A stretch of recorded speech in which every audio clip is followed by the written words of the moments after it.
श्री कृष्णाय नमः। श्री गोपी जन वल्लभाय नमः। आज हम श्री हरिराय महाप्रभु जी द्वारा रचित बड़े शिक्षा पत्र में से प्रथम शिक्षा पत्र के 13वें और 14वें श्लोक को लेंगे। तो आइए शुरू करते हैं। साक्षात् परोक्ष रूपत्वात् सेवा पूर्व विलक्षणा यथा गायन्त्य इत्यत्र भावा शबलितो मतः। यहाँ हरिराय महाप्रभु जी बतला रहे हैं कि सेवा साक्षात और परोक्ष दो रूप में होती है। प्रथम साक्षात सेवा में ठाकुर जी के संयोग का अनुभव करना चाहिए। जब हम सेवा में होते हैं तब साक्षात प्रभु के दर्शन करते हैं, तो उस समय हमें श्री ठाकुर जी से संयोग का अनुभव करना चाहिए, उस रस का पान करना चाहिए। अनवसर में अर्थात सेवा के बाद कुंज की लीला की भावना करके कि श्री ठाकुर जी कुंज में होंगे, वहाँ पर हमें वियोग रस का अनुभव करना चाहिए। जैसे ब्रजभक्त रास पंचाध्यायी में महारास के समय में अपने घर से श्री ठाकुर जी के पास आए और उनके स्वरूपानंद का अनुभव किया। उसके बाद श्री ठाकुर जी महारास के बीच में ही अंतर ध्यान हो गए। तब सभी गोपियाँ विप्र योग का अनुभव करने लगी, रोने लगी, गोपी गीत गाने लगी। यहाँ पर बतला रहे हैं कि यदि ठाकुर जी ने पहले अपने स्वरूपानंद का अनुभव ना कराया होता, संयोग का अनुभव ना कराया होता, तो विप्र योग का दुख जो है वो गोपियों को बहुत अधिक ना होता। इसको ऐसे समझिए कि जैसे संसार में किसी को बहुत सा धन मिल जाए और फिर वो धन उसका नष्ट हो जाए तो उसको बहुत मन में दुख होता है। लेकिन जिसके पास जन्म से ही धन ना हो तो उसको धन खोने का कोई दुख अनुभव होता ही नहीं है। इसी प्रकार गोपीजनों ने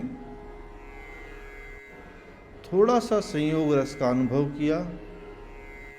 उसके बाद श्री ठाकुर जी अंतर ध्यान हो गए। तब गोपियों ने विप्र योग रस का अनुभव किया। उसके बाद जब विप्र योग सिद्ध हो गया तब श्री ठाकुर जी प्रकट हुए और महारास की लीला शुरू हुई। ऐसा ही पुष्टि मार्ग में भी है।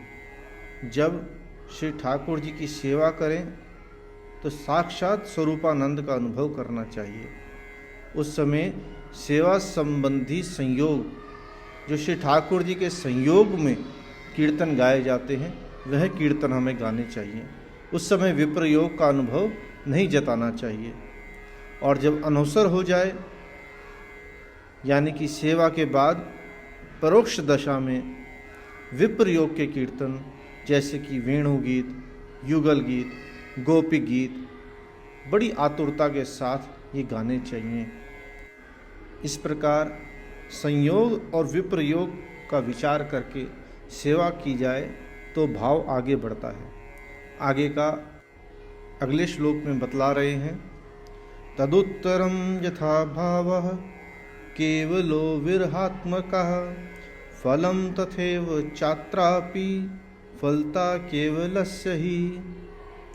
यहाँ श्री हरिराय महाप्रभु जी आज्ञा कर रहे हैं, जैसा कि पिछले श्लोक में कहा, संयोग और विप्र योग दोनों भाव से अगर सेवा हम करते हैं तब हमारे भाव पुष्ट होते हैं। और उसके बाद जो परम फल है वह श्री ठाकुर जी दान करते हैं, जो कि है विप्र योग। यहाँ विप्र योग को परम फल कहा गया है। अतः विरह का दान श्री ठाकुर जी करते हैं। यही पुष्टि मार्ग में सर्वोपरि फल है।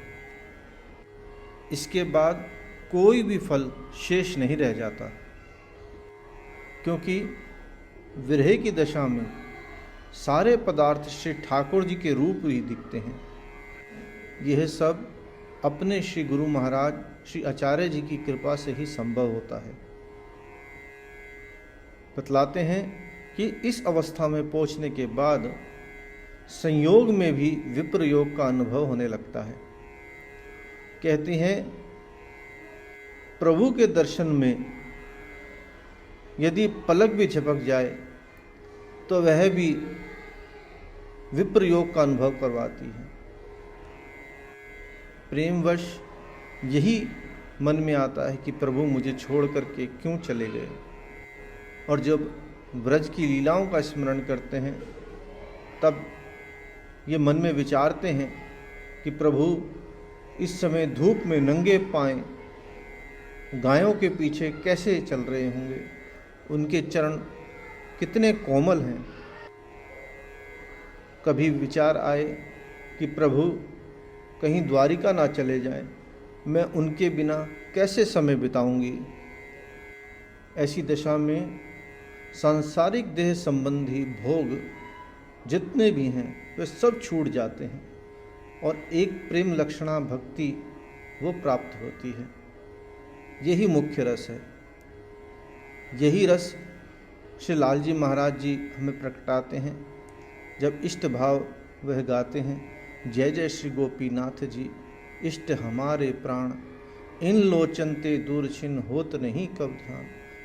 कहते हैं गोपीनाथ जी आप हमारे इष्ट हैं और क्या है, हमारे प्राण हैं।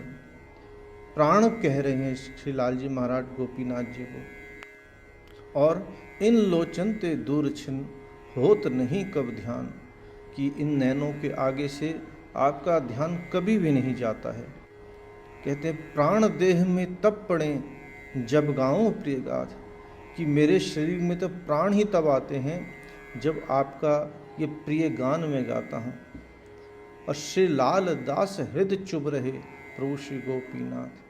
कहते हैं जैसे किसी के कोई कांटा चुभ जाए तो हर समय उसका ध्यान उसी दर्द में रहता है कि मेरे यहाँ कांटा चुभ गया है। इसी तरह आप गोपीनाथ जी मेरे हृदय में ऐसे बस गए हो कि वह चुभन जो है वो मुझे हर समय महसूस होती है।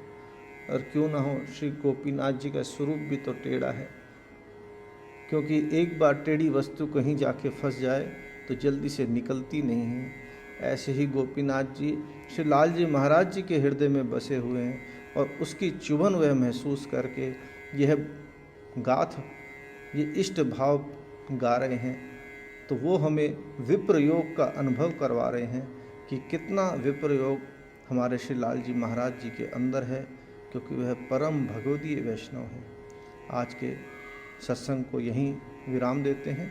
आश्रय को पद, दृढ़ इन चरणन के रो भरोसो, दृढ़ इन चरणन के रो, श्री वल्लभ नख चंद्र छटा बिन, सब जग मांझ अंधेरो, साधन और नहीं आकली में, जासो होए निवेरो, सूर कहा कहे द्विध आंधेरो, बिना मोल को चेरो भरोसो, दृढ़ इन चरणन के रो, दृढ़ इन चरणन के रो भरोसो, दृढ़ इन चरणन, दृढ़ इन चरणन, दृढ़ इन चरणन के रो। श्री वल्लभाधीश की जय, गोसाई जी परम दयाल की जय, सत श्री लाल जी महाराज की जय, सती केवल राम बोहड़िया वाले की जय, बाबू लीलाधर जी महाराज की जय।